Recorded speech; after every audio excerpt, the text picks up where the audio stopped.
એવું ને બરાબર ચાલ ચાલ ચાલ તો 4 રસ્તા પાસ રાજપીપળામાં આમ આદમી પાર્ટીના જિલ્લા પ્રમુખ ઉપર બુટલેગરે હુમલો કરી નાખ્યો। ત્યારે જિલ્લા પ્રમુખ સાથે ડેડિયાપાડાના આપ ધારાસભ્ય ચૈતર વસાવા રાજપીપળા પોલીસ સ્ટેશન પહોંચ્યા, જ્યાં પોલીસ અધિકારીઓ સાથે તેમને ઉગ્ર ચર્ચા થઈ। પોલીસ વિભાગ જ દરખાસ્ત કરી છે ને એની કોપી આપો, એની કોપી મને આપો ને એના પર લિસ્ટેડ બુટલેગર છે, કેટલા કેસો હમણાં સુધી થયા છે એ બધા રેકોર્ડ કરાવો ભાઈ, એક અરજી આપો અર્જુનભાઈ,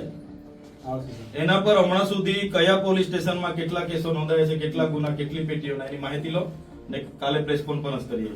આપો તમે બધા પોલીસ સ્ટેશનમાં લઈ લો, નસો હોય ને તો ઉતારી દઈએ અમે તો। અને આલ્કોહોલ ટેસ્ટ કરાવવાનો છે,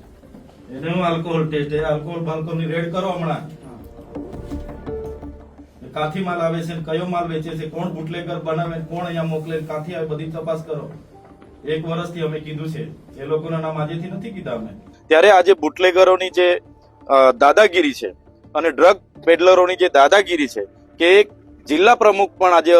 સુરક્ષિત નથી, ત્યારે સામાન્ય જનતાની તો શું વાત થાય। ત્યારે એમના પર કડકમાં કડક કાર્યવાહી થાય, એમના પર જે જીવલેણ હથિયારો હતા એ જમા કરવામાં આવે, એમની ગાડીઓ જમા કરવામાં આવે અને એમને લિસ્ટેડ બુટલેગરો જેટલા પણ છે એમના પણ કેટલી એફઆઈઆરો ભૂતકાળમાં થઈ છે એ યાદી સાથે આવનારા દિવસોમાં કડક કાર્યવાહી થાય, તડીપાર પાસા સુધીની કાર્યવાહી થાય એ અમારી માગણી છે।